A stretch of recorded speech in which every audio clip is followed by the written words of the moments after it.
Hello and welcome. I'm Thomas Porteous and you're watching the World Report on NewsX World. Let's take a look at some of the top headlines of the hour. British Prime Minister Keir Starmer meets Chinese President Xi Jinping to discuss trade, security and human rights. Both sides call for stronger ties amid global uncertainty. President Trump says time is running out for Iran to negotiate a nuclear agreement as US forces build up in the Gulf. Iran warns it will respond forcefully to any attack and insists its program is peaceful. President Trump warns Minneapolis Mayor Jacob Frey over refusing to enforce federal immigration laws. Activists say deportation raids continue despite talk of de-escalation.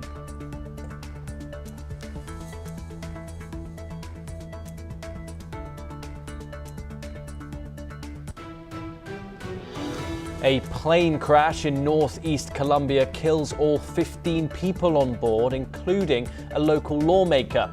The aircraft loses contact minutes after departing Calcutta for a short flight to Okana.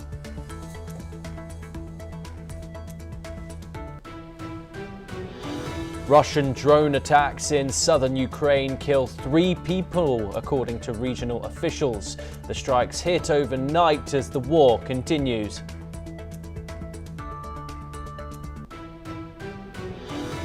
Fed Chair Jerome Powell calls a Supreme Court case over Trump's effort to fire a Fed governor a historic threat.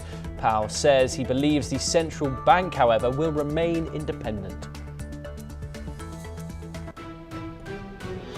Southeast Asian foreign ministers gather to address South China Sea tensions and the Myanmar war. The talks set ASEAN's agenda under Philippine chairmanship.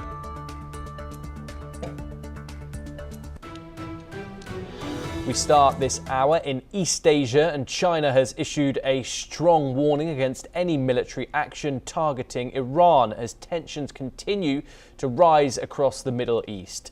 Speaking at the UN Security Council, China's ambassador Fu Kong said the use of force will not solve problems and warned that military adventurism could push the region further into dangerous and unpredictable territory. Fu urged the United States and other parties to avoid escalating tensions and to act in ways that support regional peace and stability. He stressed that Iran is a sovereign state and said its future must be decided by its own people, free from outside interference. China also called on all countries to respect the UN Charter, reject the threat or use of force, and work together to promote lasting peace in the Middle East. Let's take a listen into what the Chinese ambassador to the UN, Fu Kong, had to say. 武力解决不了问题，任何军事冒险行动只会将地区推向不可预知的深渊。我们呼吁各方恪守联合国宪章宗旨和原则，反对干涉别国内政，反对在国际关系中使用或威胁使用武力。中方希望美方等有关方面正视国际社会和地区国家的呼声。 This comes as Donald Trump moves what he calls an armada over to the Gulf of Arabia as he mulls possible intervention following those protests, which has seen over 6,500 people killed in Iran. Okay, joining us now to discuss this in further detail is Colonel Sanjeet Sirohi, an international relations and defense expert, joining us live from New Delhi. Thank you very much, Colonel Sirohi, for joining us on this program. Of course, China is one of Iran's top trading partners, a country which hasn't enforced sanctions on the country like Western nations have. Non-intervention here, given that Iran has killed over 6,500 of its citizens that we know of. Of course, some estimates up to 20,000. Is non-intervention in this really promoting stability in the Middle East? Good morning, Thomas, and thank you very much for having me on your channel and discussing something very, very important. And the buildup of Americans around Iran is very, very dangerous and can lead to catastrophic results later on. Now, what China has said is absolutely right. There is nothing wrong in what China has said. They have warned the US that any intervention from outside is not permissible or should not be done. Because simply if there is a protest going on and the government is there trying to control the protest, then let the people decide what they want. They want to change the regime, let the people of Iran decide. Who is Mr. Donald Trump of America to decide what Iranians should do?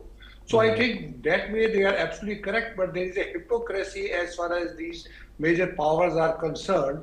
When it comes to other countries, then they have all the ethics and other things they talk about sovereignty, they talk about territorial integrity, they come to talk about human rights and other things.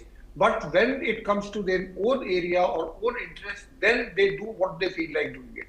Same is the case with America, same is the case with Russia. For last 4 years, Russians have been butchering the Ukrainians in Ukraine, and when they talk about other countries, they talk about peace. Same is the case with China. Now they are threatening Taiwan, but they are asking America not to intervene in Iran. So it is very, very sad story that when it comes to others, they have all rules, regulation, international laws. But when it comes to them, then they forget everything, and then they do what they feel like doing it. Colonel Sirohi, of course, critics would say, and those who support military intervention in Iran would say that over 6,500 of people have been killed, possibly more. There are reports of violent repression, people and visuals being leaked of snipers on top of roofs shooting protesters, and the Iranian regime might have learned that in fact repressing its citizens in the way that it has is an effective way of quashing all resistance to the regime. Of course, we haven't mentioned the internet blackout that has been in place for nearly over 3 weeks now.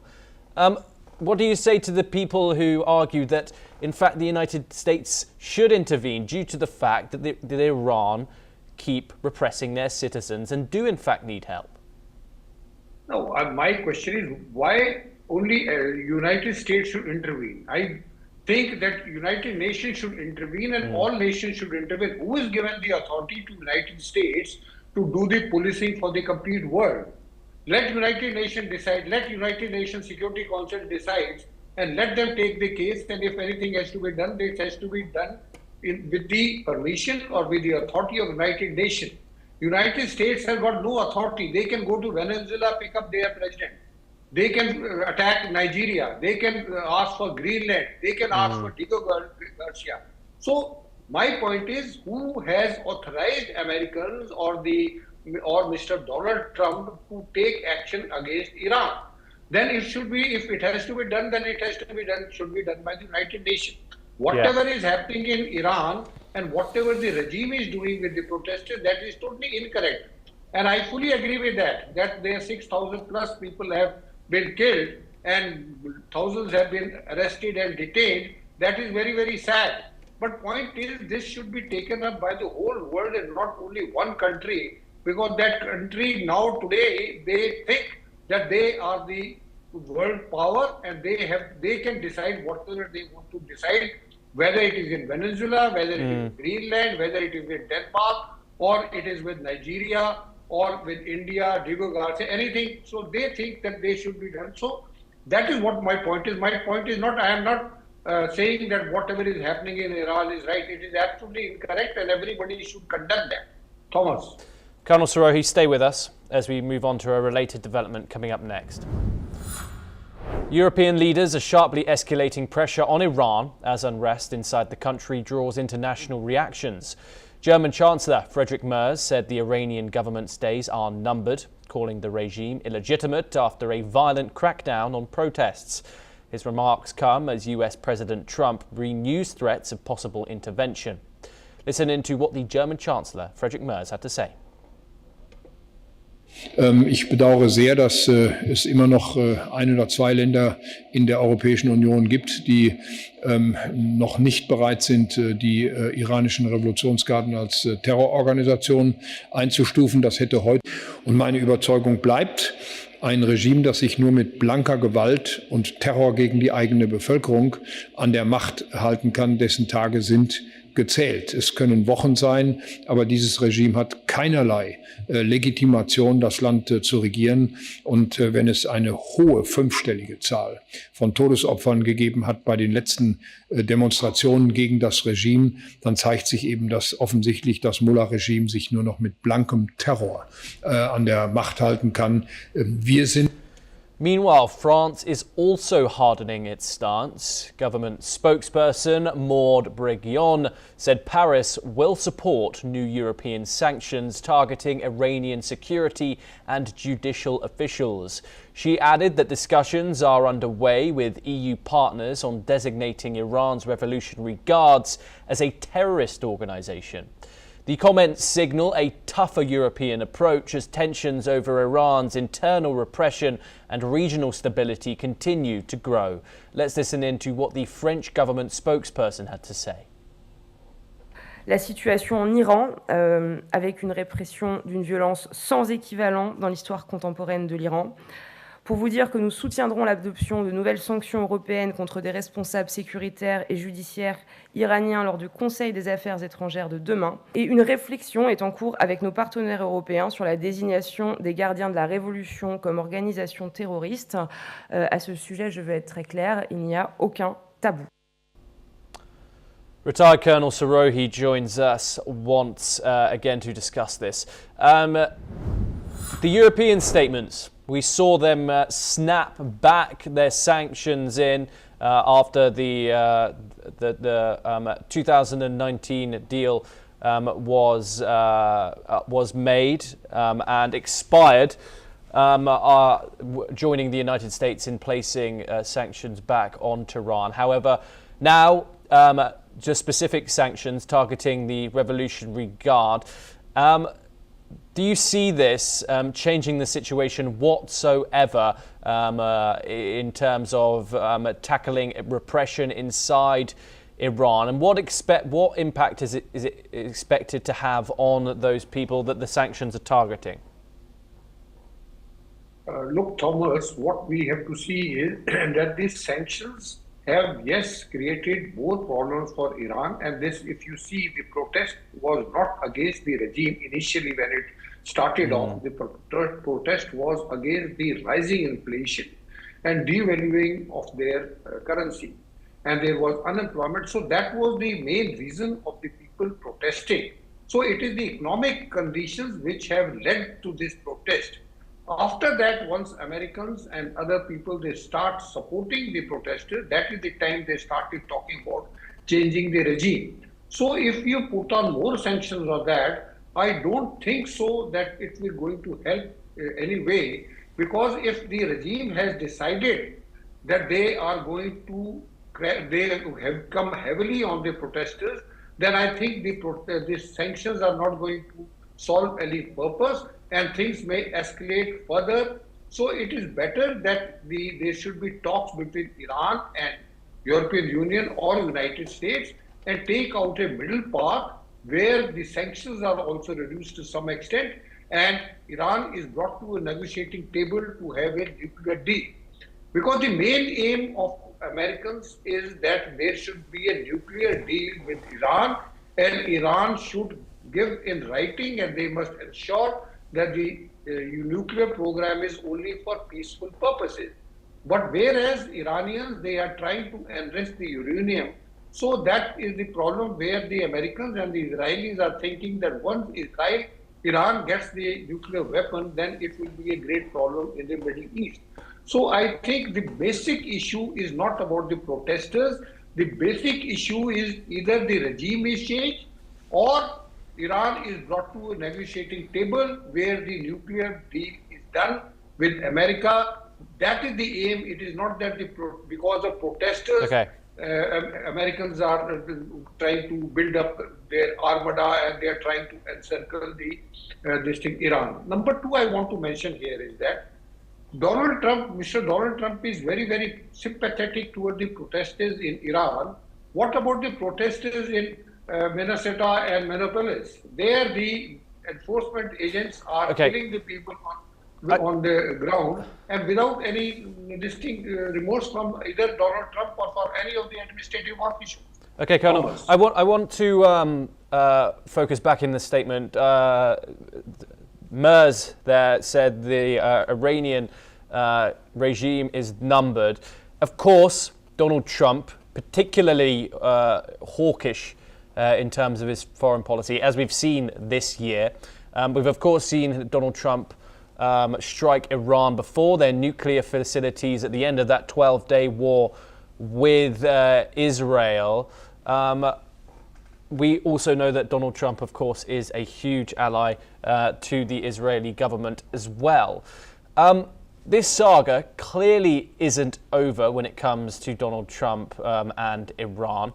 Do you see Donald Trump wanting to try and topple this Iranian regime in Iran? What do you think kind of conversations are occurring within his foreign policy department when it comes to that 4-year plan and his aims in the Middle East? Well, Thomas, if you look at it in this way, that Donald Trump, after he kidnapped Maduro from Venezuela, that is the time the idea came to him of toppling the Iran regime. But let me tell you, Iran is not Venezuela, and it is not all that easy. The Ayatollah Khamenei has got large people who are number of people who are in favor of this regime, and they are very, very loyal. When they are in favor, that means they are very, very loyal. The basic problem, whenever the regime change takes place, it is when the armed forces, they go against the regime. That is what we have seen in Bangladesh also. When the armed forces go against the regime, then only the regime change takes place. As far as Iran is concerned, the IRGC, which is very, very loyal to Ayatollah Khamenei, it will be very, very difficult to topple Ayatollah Khamenei. Even if Ayatollah Khamenei leaves Iran and goes to Russia, still he has got so popular support for him that there will be people, and like Iraq, there will be total insurgency. Like Libya, there will be insurgency. And for Americans, it will be a great problem later on. So I think it is in interest of everyone that Ayatollah Khamenei stays put as the head of this state, and then they talk to the Iranian people and then bring the things to whatever level we want to bring them and whatever we want to achieve. Regime change is not going to, I think, achieve much more, and it is very, very difficult for any country like Iran where the regime can take place. Thomas. Yes, Colonel Sirohi, do stay with us as we move on to our next story. Tensions rose outside a Texas migrant detention center as police deployed chemical irritants on protesters gathered to demand the release of 5-year-old Liam Correjo Ramos and his father, Adrian Correjo Arias. The father and son, detained by ICE last week, sparked widespread outrage after a U.S. judge temporarily blocked Liam's deportation. Demonstrators at the South Texas Family Residential Center in Dilley held signs and chanted against ICE's practices. The protest escalated as law enforcement used pepper spray to disperse the crowd, with several demonstrators treated for exposure. Let's listen in. My community is very scared right now. They're scared about people being killed in cold blood, U.S. citizens, and we don't even know what's happening to non-citizens behind closed doors or when nobody's looking. So our community's terrified, and I'm here to show them that I am with them, that we want Liam to go home, and that we don't support children being detained, children locked up in a jail. We do not support that. We want Kristi Noem impeached. We want the U.S. Senate to defund ICE, to not give it any more money. And we need people to pay attention to the midterm elections this year. We need them to be energized, organized, find a campaign to belong to, be a precinct chair, care about what's going on. People are being murdered, and we will not stand for it. I think even before all of the events in Minneapolis, it still made me furious to think about, but I think people are finally realizing if they can kill people who, like Renee Goods, like Alex, they're going after citizens. They're going after anybody who speaks out, anybody who is filming them, who's not allowing them to lie and to deceive the general public anymore with their filming and with their phones. Scared, I think. I live in Second Ward of Houston. We drove down here, and where I'm at, it's just people are scared. There's no reason. I know people who have gotten picked up, who are citizens, who have gotten harassed, and it's just angry, scared and angry. Because why? Meanwhile, Senate Democratic leader Chuck Schumer called for new restrictions on ICE operations, demanding agents wear body cameras and adhere to stricter rules. The showdown over immigration continues as the government faces a potential shutdown if a funding agreement isn't reached. Let's in fact listen in to what the Democratic senator had to say. We want masks off, body cameras on. Federal agents must be prohibited from wearing masks. They must be required to use body cameras, and they also always have to carry proper identification. No more anonymous agents, no more secret operatives. These are common sense reforms, ones that Americans know and expect from law enforcement. If Republicans refuse to support them, they are choosing chaos over order, plain and simple. Democrats stand ready today to pass the 5 bipartisan bills in the Senate. But the DHS bill needs serious work, and Republicans and Democrats alike owe it to the American people to get it right.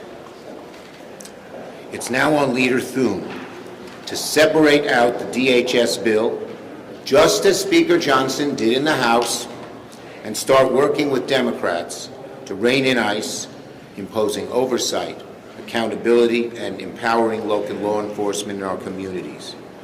The White House has had no specific good concrete ideas in terms of there's 2 simple things to do to get this done. And we want to get it done, and we want to get it done quickly. Number 1, Leader Thune has to separate the Homeland Security bill out from the other 5. He can simply put an amendment on the floor to do that. So it's simple to do, and I am quite confident it would pass overwhelmingly. Already I've seen 6 or 7 Republicans say they would vote for it. But we also realize that this puts our democracy at risk. It's a force of thuggery. The federal government is supporting a large force of thuggery, and we really worry about its consequences for America if we don't rein them in. I want to thank my guest, Colonel Sirohi, for joining us here on the programme. It's a pleasure to have you. We now move on over to South Asia for our next story, and Indian authorities have said that the country has contained a Nipah virus outbreak after confirming 2 cases in the eastern state of West Bengal, as Asian countries have tightened health screenings and airport surveillance for travellers arriving from India. India's health ministry has said that the 2 Nipah cases have been detected since December 2025 and that all identified contacts have been quarantined and tested. The ministry added that the situation is under constant monitoring and all necessary public health measures are in place. Meanwhile, Indonesia has begun running thermal scanners at its major airports, including all the resort islands of Bali, following the Nipah outbreak in India. Now, according to reports, around 5.89 million foreign tourists have visited Bali last year, raising concerns. Joining us now to discuss this is Dr. Sanjeev Bagai, the chairman of the Nephron Clinic, joining us live from New Delhi. Dr. Bagai, thank you very much for joining us here on the programme. First of all, what more can you tell us about the Nipah virus? If it hadn't been contained, was it anything to be seriously concerned about? Good morning. So Nipah virus is an RNA virus. It's a highly contagious virus. It has an incubation period of approximately 4 to 14 days. But the early, especially from the zoonotic spread of bat urine, the infection can spread within the first 18 hours of contact. So this basically spread through fruit-eating bats, through the secretions of bats, pigs, and other zoonotic animals through the urine or secretions. So it can come from animal to humans and then subsequently from human to human through contact. Although it's not classically as aerosol transmission like COVID was, but it can spread through respiratory airdrops. So we have to be very, very careful. Unfortunately, there is no cure and there is no licensed vaccine. The fatality rate is very high. It's almost 75%, and the treatment really is supportive. Even if you give supportive treatment, the sequelae, especially the neurological sequelae, because the patients normally then end up with encephalitis, meningitis, convulsions, and then ultimately death.